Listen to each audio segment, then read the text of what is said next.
윤석열 독재의 시작, 그리고 12상 비상계엄령 선포로 인한 내란, 119 서울 서부지방법원 폭동에 이르기까지 대한민국의 민주주의는 처참하게 짓밟히고 있습니다. 이들의 선봉에는 점쟁이와 무당, 그리고 신천지를 비롯한 이단 사이비와 음녀와 같은 대형교회 목사들이 서 있습니다. 그중 맨 앞에는 가짜 목사 전광훈이 서서 총사령관으로 지휘봉을 잡고 설쳐댑니다. 전광훈은 신학을 전공하지도 않은 폭력배를 특임전도사라는 직책을 주고 이번 법원 폭동에 앞세웠습니다. 특임전도사라고 이름도 없는 직분을 주었던 것은 특별한 임무, 즉 폭력 행사를 위해 고용한 사람일 뿐입니다. 앞장서서 선동하며 지휘하는 세력이 있고 배후에서 조종하는 세력이 있습니다. 그리고 이들에게 세뇌당한 행동대원들이 있습니다. 또한 이들에게 잘 보여서 표를 얻으려는 가련한 정치인들이 아무 말 대잔치를 벌이며 내란 세력에 합류하고 있습니다. 그러나 이런 심각한 정세 속에서 이른바 철저한 정치 중립을 지킨다는 목사와 기독교인들이 있습니다. 그들은 교회는 정치와 상관이 없다며 입을 닫고 있습니다. 마치 집안에서 한 형제가 다른 형제를 향해 흉기를 들고 살해하려고 했는데 집안일이니 상관하지 않겠다, 아무 말도 하지 않겠다라는 것과 같습니다. 그러면서 기도하라고 합니다. 나라가 큰일이다. 기도밖에 없다. 나라를 위해서 기도하라. 그렇게 말을 합니다. 그런데 어떤 나라를 위해서 기도하라는 것인지 설명이 없습니다. 나라가 공산당에 먹히는 걸 염려해서 통치자의 권위에 찬 결단으로 계엄령을 선포한 윤석열은 잘못이 없고 더구나 내란죄라고 하는 건 말도 안 되는 일이니 당장 석방하고 탄핵도 안 되기를 기도하라는 것인지, 아니면 윤석열 독재자로 인해 일어난 국난에 버금가는 심각한 상황이니 모든 내란 세력은 속히 처벌받고 잃어버린 민주국가를 찾기 위해서 기도하라고 하는 것인지 알 수가 없습니다.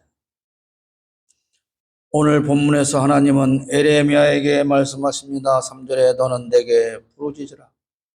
내가 네게 응답하겠고 네가 알지 못하는 크고 은밀한 일을 네게 보이리라.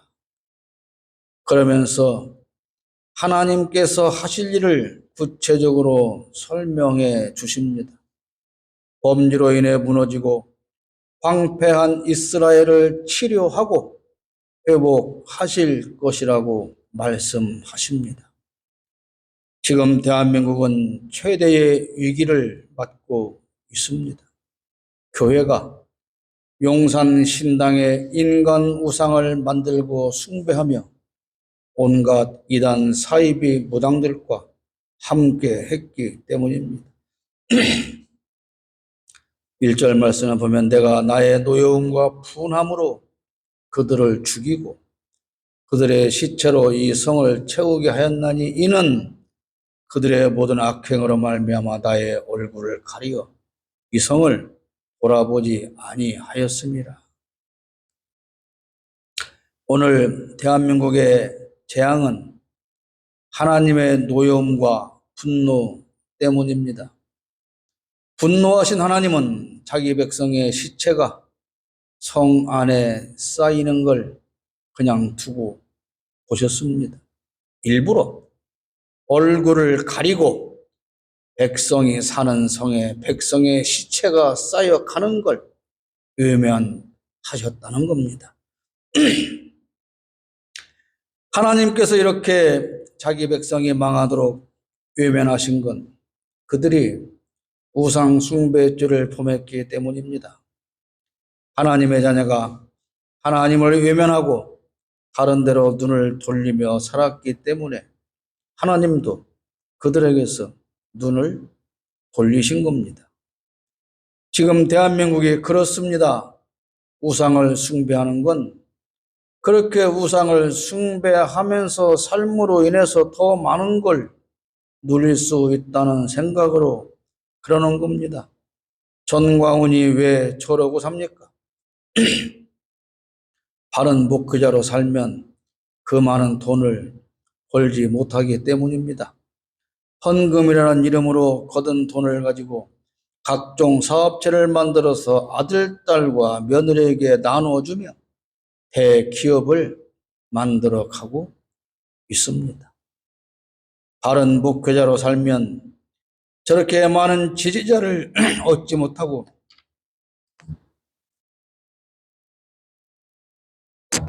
권력자들이 찾아와 아련하는 영광을 얻지 못하기 때문입니다. 개인의 더러운 욕망을 채우기 위해서 하나님을 배신하고 인간 우상을 숭배하는 겁니다.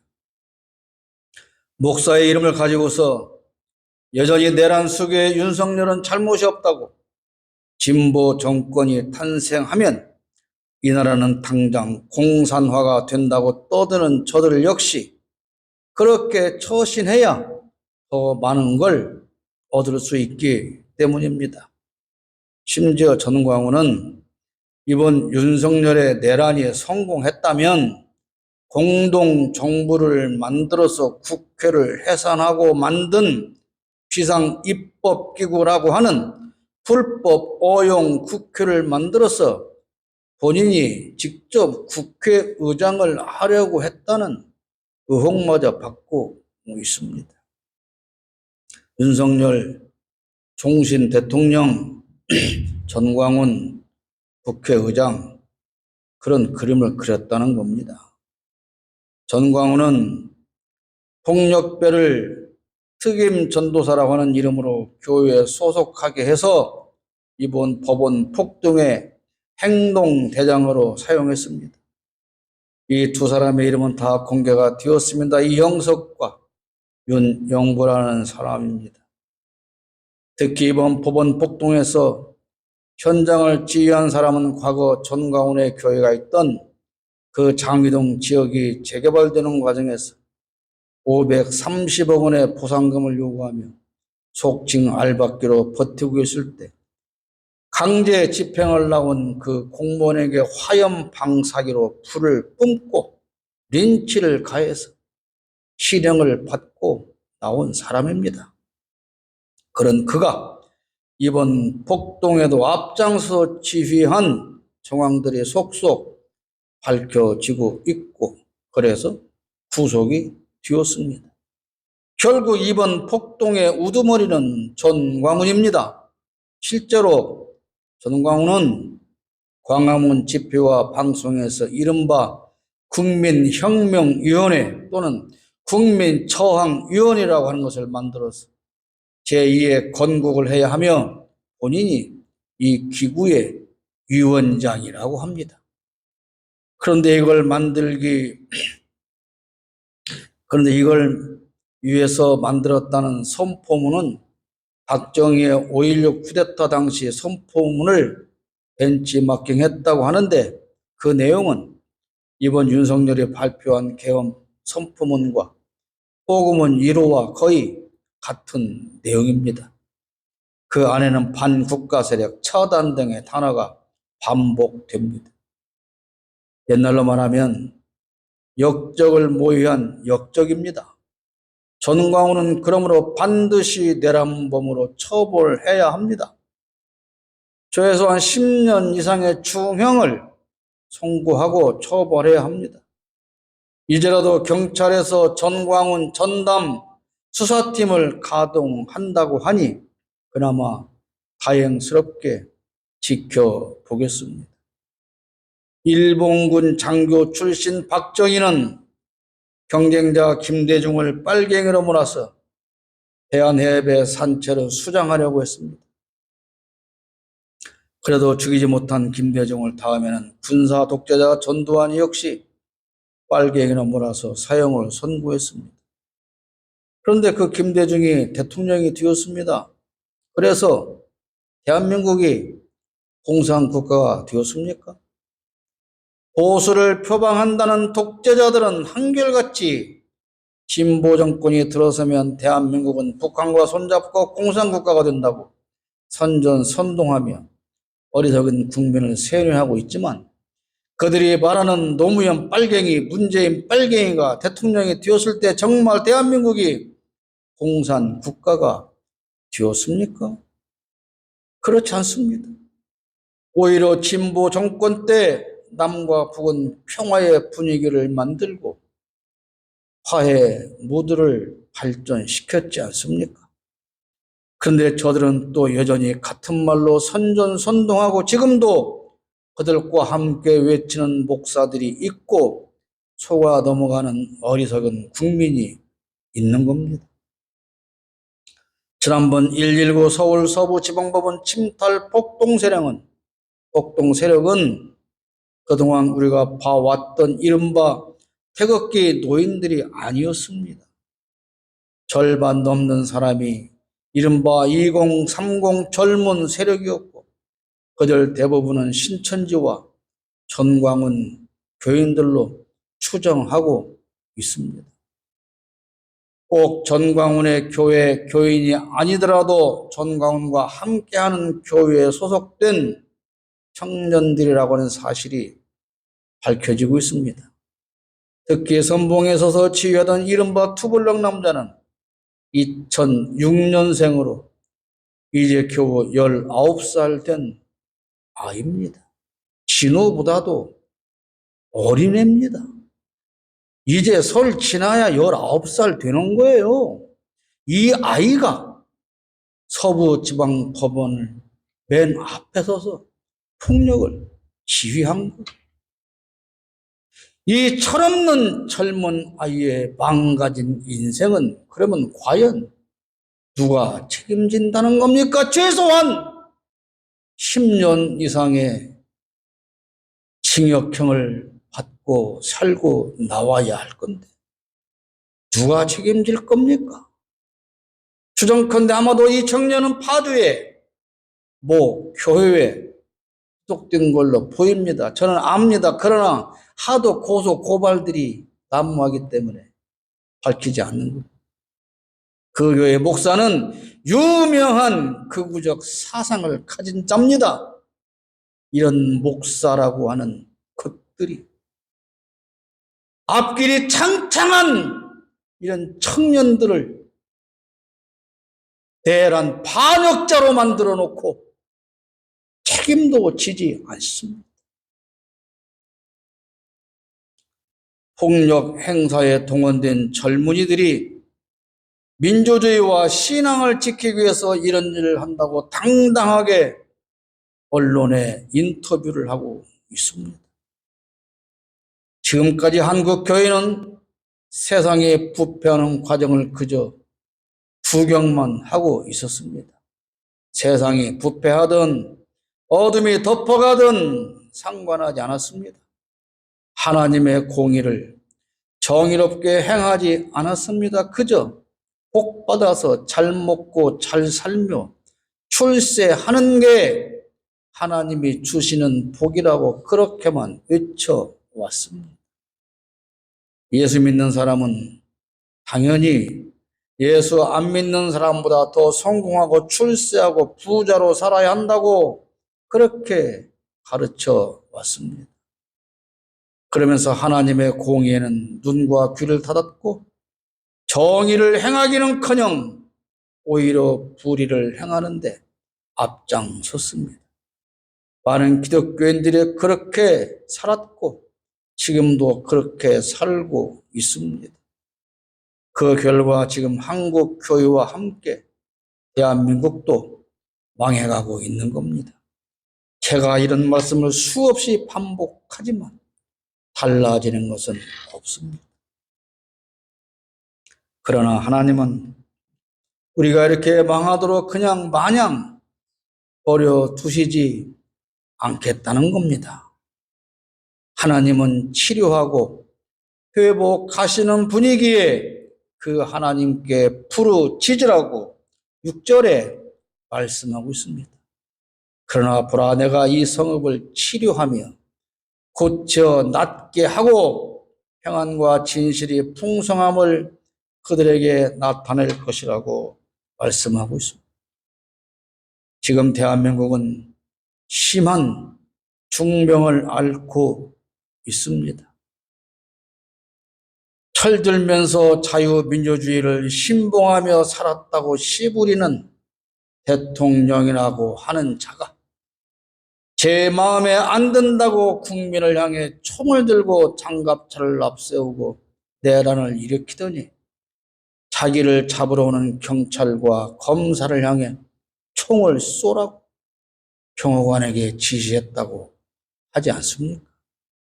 그런데 그런 반란 수괴를 처벌하는 것은 잘못된 것이라며 오히려 그를 처벌하는 것이 내란이라며 헌법기관인 법원을 침탈하고 또 다른 내란을 이어가고 있는데 그들의 수괴들이 목사들이라고 하는 이 안타까운 현실을 여러분, 우리는 어떻게 받아들여야 한다는 겁니까? 정치인이라는 사람들이 또한 내란을 선동하고 내란에 동조하고 오히려 큰 소리치며 국민을 향해 호통칩니다. 어느 교단을 망라하고 대형 교회와 지도자를 자처하는 목사들이 이런 내란 범죄에 대하여 내란 세력을 지지하고 옹호하거나 양비론으로 정치인들의 문제로 치부하며 입을 쳐 닫고 있습니다. 그나마 존경받는다는 목사들이 겨우 하는 말이 기도합시다, 그겁니다. 의사는 중병 앓는 환자를 진찰하고 처방을 내리고 치료해야 합니다. 의사가 아무 진단도 안 내리고 당신은 신앙인이니까 기도하십시오, 그렇게 말하면 되는 겁니까? 정확한 진단을 하고 처방을 내리고 치료할 방법을 알려주면서 함께 기도하라고 해야 하는 것 아닙니까? 그런데 지금 우리 기독교 지도자를 자처하는 목사들은 나라와 교회가 얼마나 심각한 병에 걸렸는지조차도 알지 못합니다. 진단도 하지 못합니다. 그러니 당연히 처방도 없고 치료할 방법도 제시하지 못하는 겁니다. 세계적으로 자랑하던 대한민국의 치안은 이제 세계인의 걱정거리가 되었습니다. 백주 대낮에 중국에서 온 관광객들을 두드려 패고 임산부를 폭행하고 중국인이 짱꼴라가 짱깨가 왜 우리나라에 와 있느냐고 폭행하는 이러한 사태 속에서 과연 여행객들이 무서워서 대한민국을 찾아오겠으며 그들 나라에서는 국민들에게 한국을 여행하라고 권유를 하겠습니까? 명절을 눈앞에 두고 있지만 시장통에는 시장거리에는 사람이 없습니다.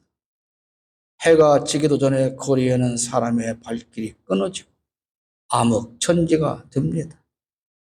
내란 사태 이후 우리나라에서 사라진 돈이 6조 원이라고 합니다. 이 6조 원은 소나타 자동차 22만 대를 수출해야 얻는 돈이라고 합니다. 군산 시민들이 다 소나타 한 대씩을 살 수 있는 그런 돈이 사라진 거예요.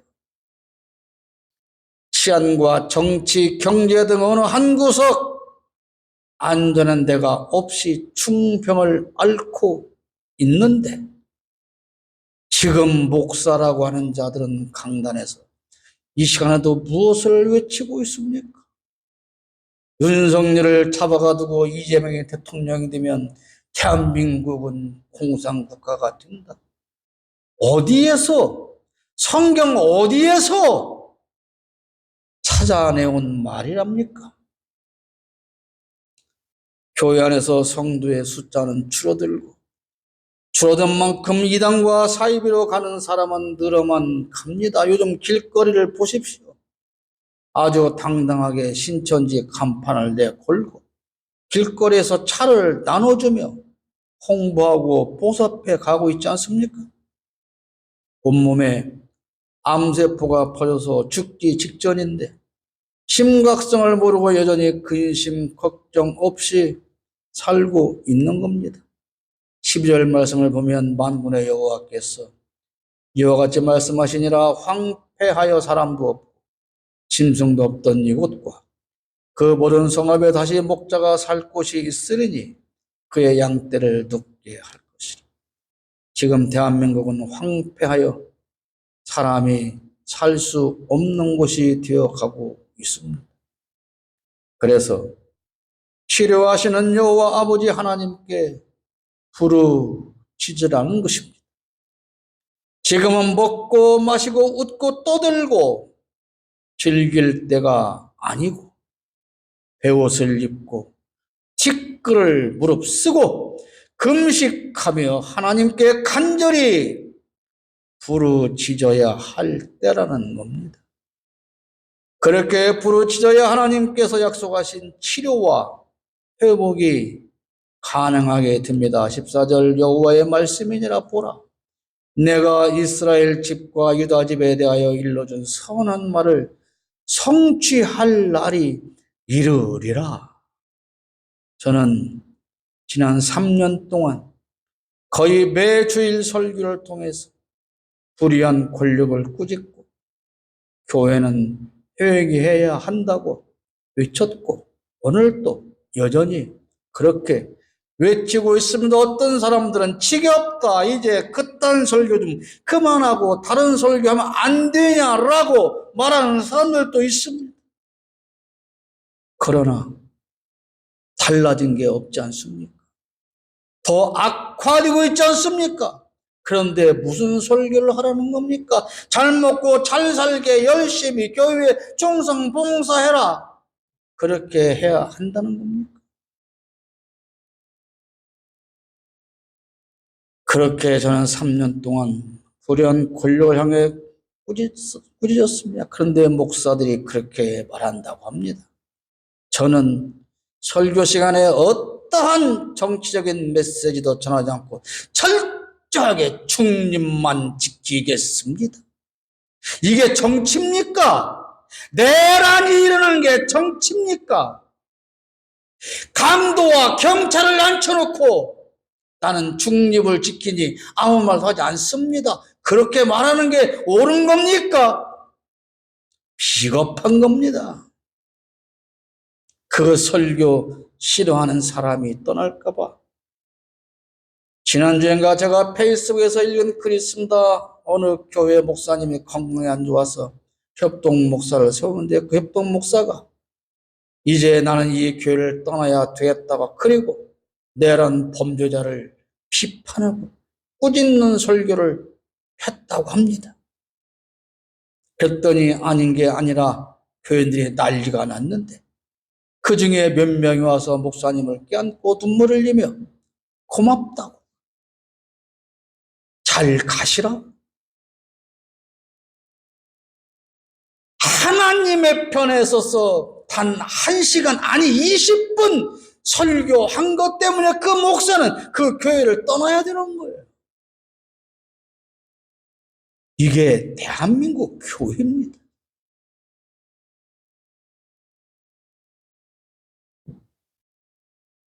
비겁하지 않습니까? 그런데 어떻게 성도를 향해서 순교적인 신앙을 간직하라고 거짓말을 합니까?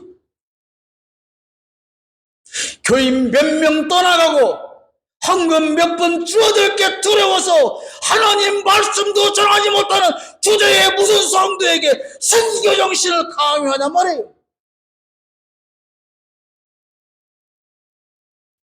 불의한 권력은 꾸짖고 잘못된 성도는 회개를 촉구하고 그리고 힘없는 약자에게는 희망을 품고 하나님께서 일하심을 믿고 기다리라고 전해야 하는 겁니다. 불의한 세력에 부하대동하는 교회가 되어서는 안 됩니다. 더구나 그들을 선동하고 부추기는 행위는 절대로 있어서는 안 되는 일입니다. 도대체 왜 대한민국이 북한도 아니고 이제 중국과 하나가 되어서 공산국가를 만든다는 말입니까? 대체 이런 말을 강단에서 쏟아내며 선동하는 목사들은 도대체 그 근거를 어디에서 찾아왔냐고 말이에요. 목사와 기독교인은 하나님의 말씀을 전해야 하는 겁니다.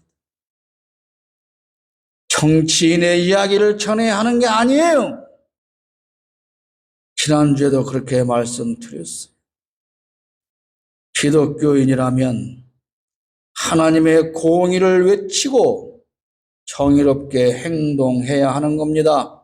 그리고 대한민국과 교회가 구원받기를 위하여 하나님께 부르짖어야 합니다. 그날에 유다가 구원을 받겠고 예루살렘이 안전히 살 것이며 이 성은 여호와는 우리의 의라는 이름을 얻으리라 16절에 말씀하고 있지 않습니까? 여러분, 대한민국의 구원을 위해서 기도하십시오.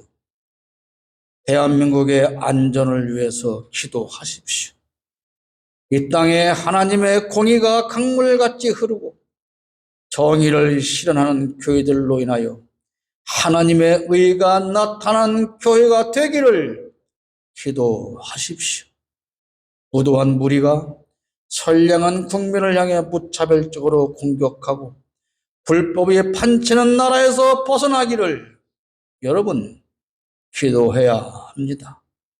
헌법과 모든 법이 국민을 보호할 수 있는 공정한 나라가 되기를 기도하십시오.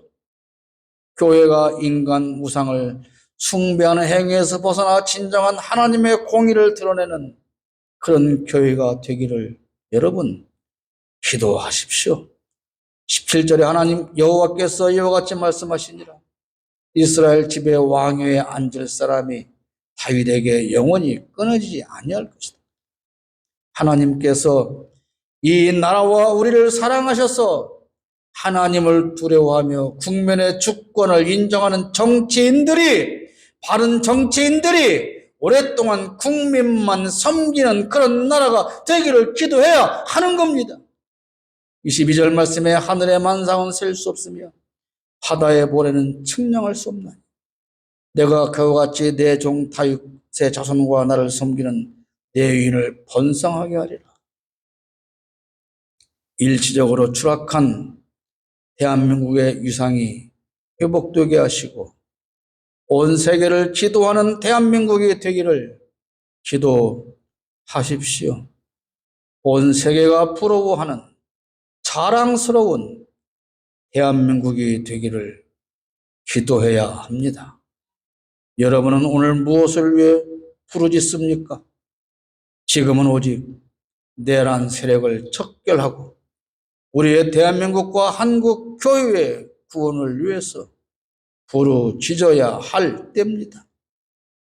그리고 여러분 개인의 회복을 위해서도 부르짖으십시오. 하나님은 치료하시는 여호와이십니다.